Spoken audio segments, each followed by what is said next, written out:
Welcome back everyone. Welcome to civil services study. UPPSC की test series चल रही है और 121 टेस्ट कंप्लीट हो गए हैं। यह है टेस्ट नंबर 122। इंपॉर्टेंट होंगे प्रश्न, तो चलिए स्टार्ट करते हैं। देखते हैं पहला प्रश्न क्या है। आज है 4 जुलाई 2020। तो क्वेश्चन नंबर 1 है, निम्नलिखित हरी खाद्य फसलों में से किसमें नाइट्रोजन की मात्रा जो है वो सबसे ज़्यादा पाई जाती है? बताइए किसमें पाई जाती है? ढैंचा, सनई, बोड़ा या फिर ग्वार में? किसमें सबसे ज़्यादा नाइट्रोजन की मात्रा पाई जाती है सर्वाधिक हरी खाद में? कौन सी हरी खाद है? वो है सनई। कौन सी है? सनई, ऑप्शन नंबर बी। तो देखिए सनई में जो है नाइट्रोजन की सर्वाधिक मात्रा पाई जाती है। क्वेश्चन नंबर 2 पर आ जाइए। निम्नलिखित कथनों पर विचार करना है। पहला स्टेटमेंट है, हिमालय की मिट्टियों में ह्यूमस प्रचुर मात्रा में पाया जाता है और हिमालय के सर्वाधिक क्षेत्र जो हैं वन आच्छादित हैं। बिल्कुल करेक्ट है दोनों के दोनों स्टेटमेंट। सी है इसका आंसर।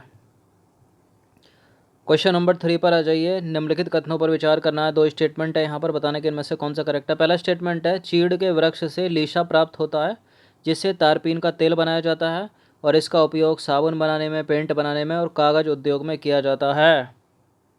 बिल्कुल करेक्ट है दोनों के दोनों स्टेटमेंट। सी है इसका आंसर। यह है क्वेश्चन नंबर 4। भारतीय वन प्रबंधन संस्थान कहाँ पर स्थित है? बताइए भारतीय वन प्रबंधन संस्थान कहाँ पर स्थित है? फॉरेस्ट रिसर्च इंस्टीट्यूट की बात नहीं हो रही है, वो देहरादून में स्थित है। लेकिन इसका उत्तर क्या है? भोपाल। भारतीय वन प्रबंधन संस्थान कहाँ पर स्थित है? भोपाल में स्थित है। तो इसका आंसर क्या हो जाएगा? ऑप्शन नंबर सी हो जाएगा। तो देखिए भारतीय वन प्रबंधन संस्थान जो है वो भोपाल में स्थित है। क्वेश्चन नंबर 5 पर आ जाइए। निम्नलिखित कथनों पर विचार करना है। दो स्टेटमेंट है यहाँ पर। पहला स्टेटमेंट है, सामुदायिक कृषि वानिकी के अंतर्गत निजी भूमि से हटकर सार्वजनिक प्रति पड़ी भूमि पर समुदाय द्वारा वनारोपण को बढ़ावा दिया जाता है और खेजड़ी जैसे वृक्षों का रोपण करना सामुदायिक वानिकी का उदाहरण है। सामुदायिक वानिकी का उदाहरण है क्या खेजड़ी जैसे वनों का रोपण करना? बिल्कुल है, ये करेक्ट है दोनों के दोनों स्टेटमेंट। इसका आंसर क्या हो जाएगा? Option number C. तो देखिए सामुदायिक कृषि वानिकी के अंतर्गत निजी भूमि से हटकर सार्वजनिक प्रति पड़ी भूमि पर समुदाय द्वारा वनरोपण को बढ़ावा दिया जाता है। इसके अंतर्गत खेजड़ी जैसे वृक्षों का रोपण किया जाता है जिनका उपयोग पशुओं के चारा, ईंधन तथा औषधि के रूप में किया जाता है। यह है क्वेश्चन नंबर 6। निम्नलिखित कथनों में से कौन सा भारत की प्राकृतिक वनस्पति के संदर्भ में सही नहीं है? पहला स्टेटमेंट है, साल जो है ना, साल वो आर्द्र पर्णपाती वनों में पाया जाता है और जो केजुरीना है अधिकांशतः तमिलनाडु के तटीय क्षेत्रों के साथ साथ पाया जाता है। देवदार शंकुधारी जाति का एक पेड़ है और 16 वन मुख्यतः हिमालय के ऊपरी रीच में पाए जाते हैं। देखिए 16 वन हिमालय में थोड़ी पाए जाते हैं, 16 वन तो दक्षिणी भारत में पाए जाते हैं ना। गलत है डी। तो 16 वन देखिए हिमालय में नहीं पाए जाते, दक्षिण भारत में पाए जाते हैं 16 वन। क्वेश्चन नंबर 7 पर आ जाइए। निम्नलिखित कथनों पर विचार करना है। पहला स्टेटमेंट है, 250 सेंटीमीटर से ऊपर का रेनफॉल और वार्षिक तापमान 25 डिग्री सेंटीग्रेड से 27 डिग्री सेंटीग्रेड के बीच में, जो एवरेज ह्यूमिडिटी है वो 75% से अधिक है और वृक्ष जिनके पत्ते नहीं झड़ते। अब बताइए उपरोक्त वनस्पति निम्नलिखित में से कौन सी है? कौन सी है? उष्णकटिबंधीय नम सदापर्णी है, उष्णकटिबंधीय अर्ध सदापर्णी है, उष्णकटिबंधीय अर्ध पर्णपाती है या फिर उष्णकटिबंधीय शुष्क सदापर्णी है। देखिए 250 सेंटीमीटर से अधिक का रेनफॉल है, 250 सेंटीमीटर से अधिक का रेनफॉल है, तो ये शुष्क वन तो हो नहीं सकते, ना ये पर्णपाती पत्ते गिराने वाले वन हो सकते हैं। ये क्या है फिर? उष्णकटिबंधीय नम सदापर्णी। अर्धपर्णी का मतलब ये नहीं आधे पत्ते के। 250 सेंटीमीटर की वर्षा होगी तो सदापर्णी रहेगा ना, वो भी नम रहेगा, अर्ध थोड़ी रहेगा। तो उपरोक्त वर्णन जो है उष्णकटिबंधीय नम्र सदापर्णी का है और इस प्रकार के वनों में सिनकोना, महोगनी, रोजवुड आदि वृक्ष पाए जाते हैं। क्वेश्चन नंबर 8 पर आ जाइए। निम्नलिखित कथनों पर विचार करना। पहला स्टेटमेंट है, भूमिगत जल से अभिप्राय मतलब ग्राउंड वाटर वह पानी है जो चट्टानों और मिट्टी के माध्यम से रिसकर धरातल की निचली सतह में भंडारित होता रहता है। देश के विभिन्न भागों में भौम जल का विकास समान रूप से नहीं हुआ है। ये गलत है स्टेटमेंट। कहीं पर्याप्त मात्रा में भौम जल है और तो कहीं सूखे पड़े है ज़मीन। तो देखिए भौम जल से अभिप्राय वह पानी जो चट्टानों और मिट्टी के माध्यम से रिसकर धरातल की निचली सतह में भंडारित होता रहता है। जिन चट्टानों में यह जल संग्रहित होता है उसको बोलते हैं क्या? जलीय चट्टानी परत। देश के विभिन्न भागों में जो ग्राउंड वाटर है उसका विकास समान रूप से नहीं हुआ है। कुछ क्षेत्रों में तो भौमजल प्रचुर मात्रा में है और कुछ में कुछ है ही नहीं, कमी है मतलब। क्वेश्चन नंबर 9 पर आ जाइए। निम्नलिखित कथनों में से कौन सा कथन जो है असत्य है। 4 स्टेटमेंट है यहाँ पर, 3 करेक्ट होंगे, 1 इनकरेक्ट होगा, उसी को ढूंढना है।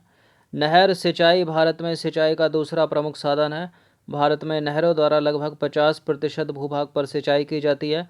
नहरों द्वारा सिंचाई उत्तर भारत में अधिक होती है और उत्तरी भारत में मुलायम जलोढ़ मृदा का विस्तार होने के कारण नहरों का जाल निर्मित करना अपेक्षाकृत अधिक आसान है।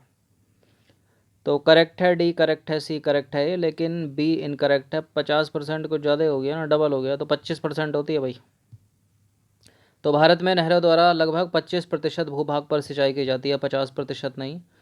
10वां प्रश्न है, निम्नलिखित कथनों पर विचार करना। पहला स्टेटमेंट है, इंदिरा गांधी कैनाल परियोजना की नींव 1958 में रखी गई थी और यह राजस्थान के शुष्क एवं अर्ध शुष्क क्षेत्रों को सिंचाई की सुविधा प्रदान करती है। बिल्कुल करती है, दोनों के दोनों स्टेटमेंट करेक्ट हैं। तो देखिए, इंदिरा गांधी नहर जो है, इंदिरा गांधी नहर परियोजना की नींव 1958 में तत्कालीन गृह मंत्री गोविंद वल्लभ पंत द्वारा रखी गई थी और ये राजस्थान में शुष्क एवं अर्ध शुष्क क्षेत्रों को सिंचाई की सुविधा प्रदान करती है, जिनमें गंगानगर, बीकानेर, जैसलमेर, बाड़मेर डिस्ट्रिक्ट जो हैं वो आते हैं। क्वेश्चन नंबर 11 पर आ जाइए। कोल्लीडम नदी निम्नलिखित में से किसकी सहायक नदी है?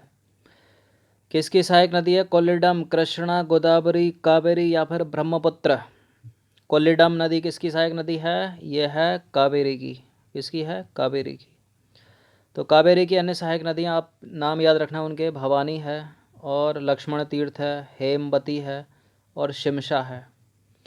क्वेश्चन नंबर 12 है, निम्नलिखित कथनों पर विचार करना है। 2 स्टेटमेंट है यहाँ पर, बताना कि इनमें से कौन सा करेक्ट है। पहला स्टेटमेंट है, नर्मदा नदी जो है ना वो दक्षिण पश्चिमी मानसून एवं उत्तर पूर्वी मानसून दोनों से वर्षा प्राप्त करती है।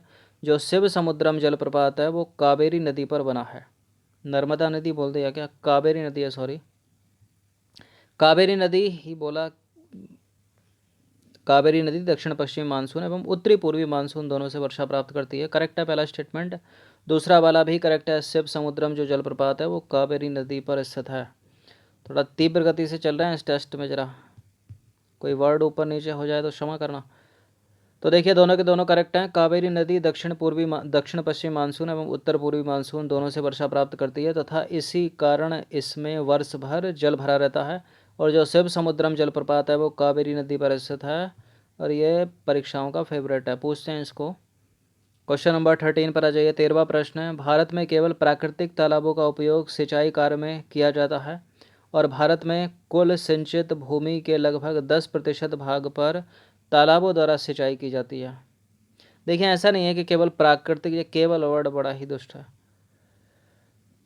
प्राकृतिक तालाबों नहीं, आर्टिफिशियल, दोनों पॉन्ड, मतलब प्राकृतिक तालाब भी कृत्रिम तालाब, दोनों का उपयोग जो है सिंचाई के लिए किया जाता है। और भारत में कुल सिंचित भूमि के लगभग 10%, गलत है, 3% है, 10% तो बहुत ज़्यादा हो गया। तो दोनों के दोनों गलत हैं। इसका आंसर क्या हो जाएगा? Option number D.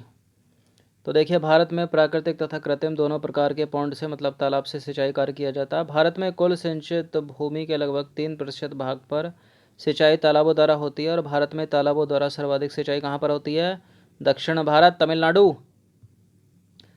Question number 14 पर आ जाइए। निम्नलिखित कथनों पर विचार करना है। पहला स्टेटमेंट है, तालाबों द्वारा पूरे वर्ष सिंचाई की जाती है और तालाबों का प्रयोग सिंचाई के साथ साथ मत्स्य उत्पादन के लिए भी किया जाता है। बिल्कुल, देखिए, जो तालाब होते हैं, जो पॉन्ड होते हैं, उनका यूज़ जो है मत्स्य पालन के लिए भी किया जाता है सिंचाई के साथ साथ। अब पूरे वर्ष भर तो सिंचाई हो नहीं सकती, वर्षा पड़ेगी तभी तो सिंचाई होगी ना, तभी तो तालाबों में पानी जमा होगा। वर्षा गर्मी तो पड़ती कि नहीं है, तो गर्मी में तो सूखे रहेंगे ना बेचारे। गलत है पहला वाला स्टेटमेंट, दूसरा करेक्ट है कि पहला। तो देखिए, तालाबों द्वारा पूरे वर्ष सिंचाई नहीं की जा सकती क्योंकि अधिकतर तालाब जो है ग्रीष्म ऋतु में बेचारे सूखे पड़े रहते हैं। तालाबों का प्रयोग सिंचाई के साथ साथ मछली पालन में भी किया जाता है। क्वेश्चन नंबर 15 पर आ जाइए। निम्नलिखित कथनों पर विचार करना। पहला स्टेटमेंट है, केंद्र द्वारा प्रायोजित कमान क्षेत्र विकास कार्यक्रम को 5वीं पंचवर्षीय योजना में प्रारंभिक वर्ष 1974-75 में प्रारंभ किया गया था और इस कार्यक्रम का मुख्य उद्देश्य सिंचाई संसाधनों का दक्षता पूर्ण उपयोग करना, सिंचित भूमि क्षेत्र में कृषि उत्पादन को बढ़ावा देना था। केंद्र द्वारा प्रायोजित कमान क्षेत्र विकास कार्यक्रम। करेक्ट है पहला स्टेटमेंट, दूसरा वाला भी करेक्ट है, तो दोनों के दोनों करेक्ट हैं। इसका आंसर क्या हो जाएगा? ऑप्शन नंबर सी।